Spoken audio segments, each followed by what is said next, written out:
শুক্রবার পানিসাগরে ত্রিপুরার নাথযোগী ফোরাম উত্তর জেলা কমিটির প্রথম এক দিবসীয় সম্মেলন অনুষ্ঠিত হয়। এদিন দেওছড়া নেতাজি সুভাষ বসু কমিউনিটি হলে সম্মেলনের সূচনা করেন ফোরামের রাজ্য সভাপতি হরিহর দেবনাথ।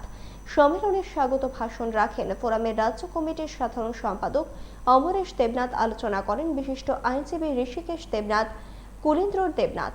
সম্মেলনে প্রায় 4 শতাধিক প্রতিনিধি অংশগ্রহণ করেন।